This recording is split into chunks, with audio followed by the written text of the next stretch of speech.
Hello, hello. Welcome to the automations workshop today. We've got a special guest here today. We've got Nate, who is one of our dedicated account managers, and he is going to be offering his services to teach us on non-NSE automations. So, Nate, I'll leave it to you. Perfect. We'll jump into it. Go through. We're going to go in and I'm going to share my screen here.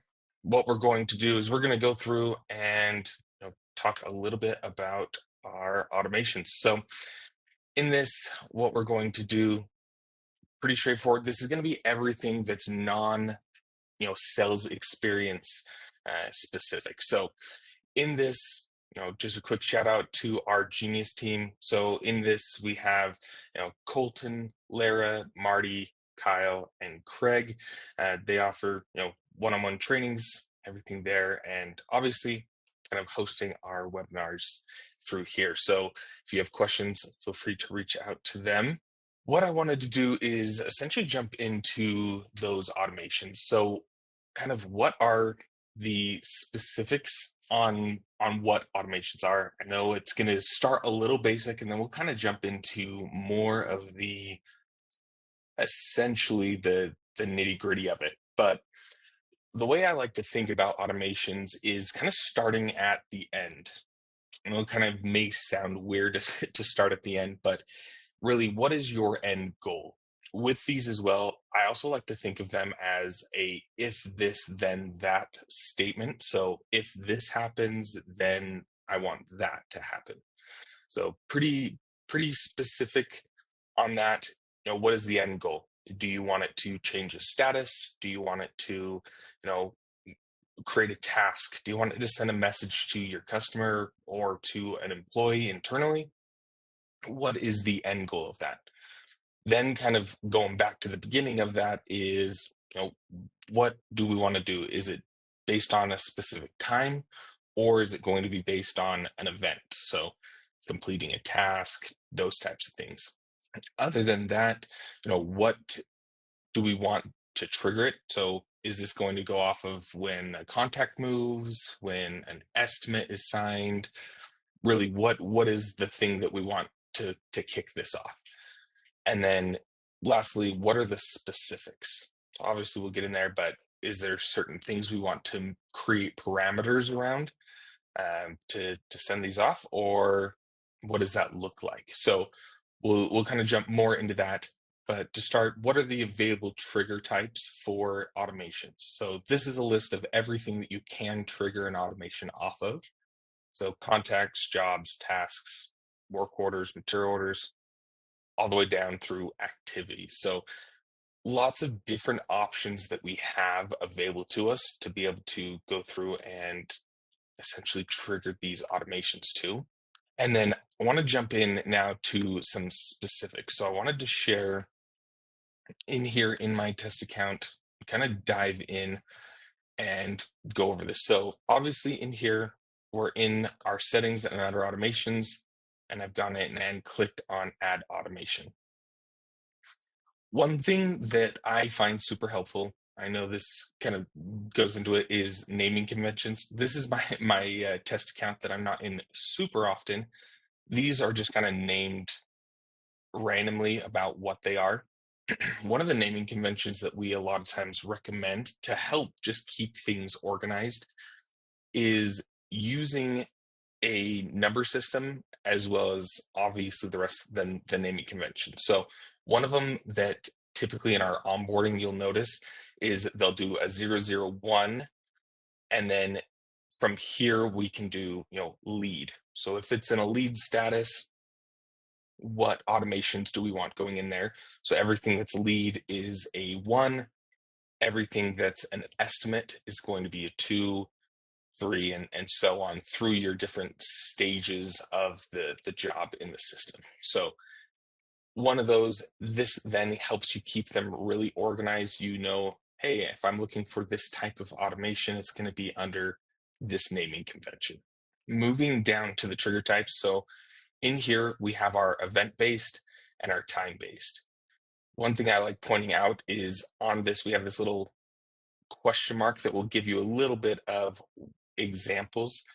Obviously, I'll let you go through and read that on your own time, but I'm essentially just going to talk through this. So, event based, like I had mentioned before, this is going to be very specific as far as we just want this to go when XYZ happens. So, for the example of this contact, we can come in here and choose those options. But when a contact is, and we can choose between created or modified, and deleted. Examples here. So when a contact is created, what do we want to happen? With this, pretty easy. We then move down into where I mentioned those specifics. So we have that trigger type. Now, what specifics do we want? We have the ability to choose different options that are associated with the contact. Each of these sections is going to have a different list of conditions that you can choose from. So if I choose task, when I come in here, I'll see that these are changing on those conditions. We'll start with contact and kind of move through a couple of these. But in this, what I'm going to do is when a contact is created, I want to send a message out to my customer, thanking them for their business and kind of letting them know the next steps. So in this, I'm going to do when a contact is created. I can then come in and specify different pieces. So I want to specify if it's going to be, in this option, retail, if they're supplier, subcontractor. We can also have any of those workflows you have. So insurance, all of that in here. So I want this to only happen if they are a retail customer. And you can go back and add as many different pieces here for conditions as we want. So we can say, hey, I want this, but I also only want this to go out to my lead source that is a referral. So we can make these very granular and really specific as far as what we want. With this as well, we also get into this piece here. If it is requiring all of them to be true or any. So this allows us to say, essentially it has to be a retail job and it has to be a referral for this to trigger. If we change this to any condition, let's say if I have insurance and this is a referral, this would then send out if it's this or if it's that. So it allows you to specify a few things here. One thing that I like to point out, as soon as you start adding conditions here, it is going to gray out this when a contact. You're not going to be able to click into this anymore until you delete these. So essentially just making sure you're not messing things up, kind of covering your tracks, because obviously automations can be kind of scary. They can be overwhelming, but we're doing our best to make sure that you're not going to get yourself into a spot where you're creating big issues there. With this as well, we'll now move down into those actions. So in this, I can create a task, send a text message, send an email, or the bottom option is a webhook. This is going to be if we're connecting something that's a third party into JobNimbus. So typically, I'd say most of the time you're not going to be using this webhook option, but it is there. So in this is one I wanted to send that message to. I can do send email. This will then allow me to choose emails from my templates. So these templates are found over here on the left-hand side where you can create your email templates. But in this case, we're going to come in here. We're going to choose this sales. Thank you for contacting us. I can choose if I want this to go to specific individuals. But in this case, I just want it to go to that contact. And then if I want, I can come in here as well and add an attachment. So if I have a PDF that I want to add in, it's going to be going out, essentially like an about us, or, a lot of times brochures are ones that we want to send out to customers. We can add that in here and that will go out with every single time this email is sent. So we can hit save. Now, one thing I like to do is just kind of run through it, make sure that everything's looking the way that I want it to. So we have if it's a retail contact and if it's a referral, then we want this to go out. Perfect. All of those have to be true. and I want this to send out an email. A couple cool things as well that we can do, and I'll show this on the next one, but we have the ability to add, again, additional actions that go along with it. This one that I'll show, we'll jump back up to the add automation. I'm going to choose this one to be a time-based, so we can look at a little bit of that. And let's go into the job. So for this one, we want to run this automation. We need to pick a time frame. So a lot of times I like to start on the end of this is when do we want this to trigger? So in this, I have a lot of options. So when it's date created, date status change. So this one is last time it moved into that status that is currently in, date updated, end date and time, and then start date and time. So with this one, let's do the date status change. In this, then I'm going to go, okay, how long do I want? With this, my end goal for this one is going to be, I want this to send out a message to my customer 1 day or 24 hours before the job scheduled date and time. So in this, we're going to go down to that start date and time. Now we want to see, oh, what do we want to do? I want to do 1 day and then before. So 1 day before the start date and time of this appointment, when do I want that to happen? So in this 1 day before the start date and time, I want to come in here and add conditions. This will again allow me to choose from all of my options. So in this, we'll see different types again, as well as any of my job fields that I have. So we can, make this really, keyed into exactly what we want. In this one, I don't actually want to specify the type on this. I just want it to go to anyone who has their job with a start date and time on it. And then in this, I can come in and I can choose my different options. So I want, in this case, to do send a text. Obviously, my test account doesn't have our Engage subscription, but it would allow me to go through and set that up. In this one, just for the example, do send an email. In this email template, we'd have the ability for it to automatically pull the start date and time into that email. So it'll notify the customer. Allows us to come in here, choose that primary contact that I want this to go to, and save. So this is an example where we don't necessarily need a condition to be able to send this out, because we just want it to go to anyone who has that scheduled. We don't need to add, say, 5 or 6 different options there. Next one that I want to show is going to be based off of tasks. So in this one, we're going to change this from created. I want to go to modified. So obviously this is when you first create it. This modified is going to be kind of if we've made changes to that.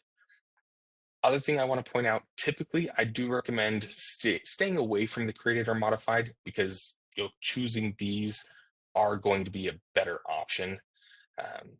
But in the modified, this one is a little tricky because it's essentially plugging in computer language to the automation. So if completed is equal to true, essentially weird computer language for is the task complete. We can then say false, that's if it's not complete, and then we have is not. I typically with this, it's easier just say, is the task complete? Yep, that's true. We're going to do save. This one here, only if completed is modified. This is essentially saying if it's completed and you take that off with this checked on, the way that it's saying, if it's completed is equal to true is changed, then trigger that. Most of the time, we won't really need to use this checkbox. I can show you one that will here in a moment, but is completed is equal to true. We'll hit save. We can then come back and specify the task type. Typically, I recommend having these specific task types because we don't want the same thing to trigger with all of our different tasks. So let's use this example of if the task type is initial appointment. So go out for their first appointment. And we have require all conditions to be true as well. So if it's complete and it's initial appointment, we want to come in here. We're going to use the option of change the status. So this will essentially say, okay, if it's retail job, I want that to move from, the lead. Obviously we just had that first appointment. I want it to move to the estimating status. So in here we have, if we complete that initial appointment, I want it to move to estimating. We can also add in that second action. So in this, we can come in here. I want it to create a new task. I want this to be, come in here and we'll use the option of estimate follow-up on this one. But I'm going to come in and create one that says create estimate. You can put in a description. This is one that's pretty cool. Is it an all day or is it a specific time? So if you want it to be a specific time frame, we can put that, as well as the start or due date. So this one will allow us to say, I want this once I complete that first task, how long do I want to wait before this next one is triggered? So if I want it to happen instantly, leave that at 0 minutes. If I want it to be a little longer, I could say, 2 hours after I complete the triggered task up above, then I want this to create this new task. I can give it a priority and I can assign it directly to whoever is the sales rep on that job. So in there, it'll pull this, and then this will maintain any related contacts or jobs. So we'll typically always want to leave that on. All right, so it's going to change from our initial appointment to that estimating. We have a task to create that estimate. And then we can even have a email go out as well. This one, a lot of times we recommend, over communicating with customers. Tell them where they are in the process. It's going to keep them as happy as possible. In this, coming in, choosing obviously the job complete isn't necessarily the one we'd want for this example, but coming in, choosing our email template saying, hey, thank you so much. Please expect, 2 to 3 days in this example for us to get you your estimate. We'll send you a message once we've sent that to let you know, but that's what you should expect time frame wise. We can then again come in here. This is going to go to that primary contact, and then we can hit save. So we can do multi-step in here to move things through. So by completing that one task, we've moved it from one status to another. We're creating a new task for our sales rep to go in and create that new estimate. And then we're also sending an email to the customer saying, hey, we'll be getting you your estimate here shortly. So kind of allows us to really create and do really whatever we need with that, and make some pretty awesome automations. In here, just to run through a couple of these other ones and where you would use them. Under this, we can come down into this, see jobs, tasks, work orders. These ones are going to work fairly similar to these above. So the work order, that's essentially going to allow you to come in here and create conditions based off those timeframes again. So if you're using work orders, allow you to automate pieces of that.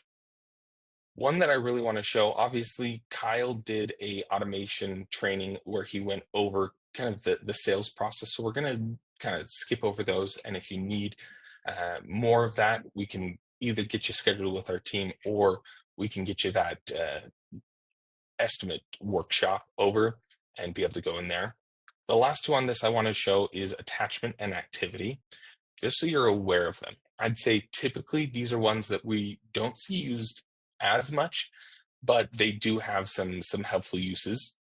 So attachment, this is going to be things like photos, documents, those types of things that you're adding into the system. So if it's been created, this one will let us choose only type, and it's all of our different attachment categories. So any of those that you've created in your attachment categories.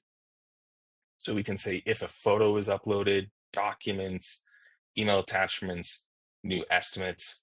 It's pretty extensive as far as those options, and it's essentially unlimited because you can add to those attachment categories on the left and really kind of nail down exactly what you want. So if you wanted to see every time someone uploaded a receipt, we could choose the type as receipt, and then we would either create a task, essentially have those same options.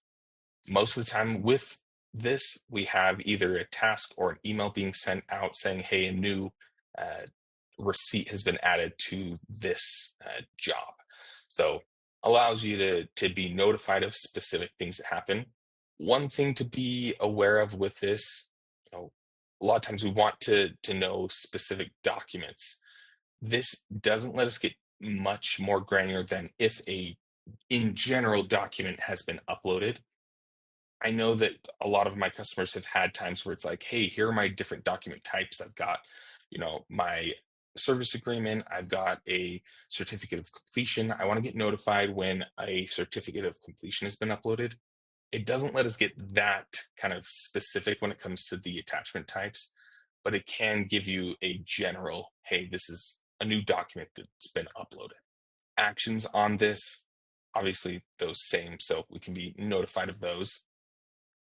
And then activity, this one is essentially allowing us to come in here and choose the different types. So in here, this is if someone is coming in and, putting a phone call note or adding an email. It'll allow us to do that. The other is note. And so if that note contains, and this is where the activity can be helpful, where we can come in and say, hey, I want to see every time XYZ happens in the system. So it allows us to do contacts, jobs, really all of our options up above and where things have gone. So I can be notified every time something moves on a board.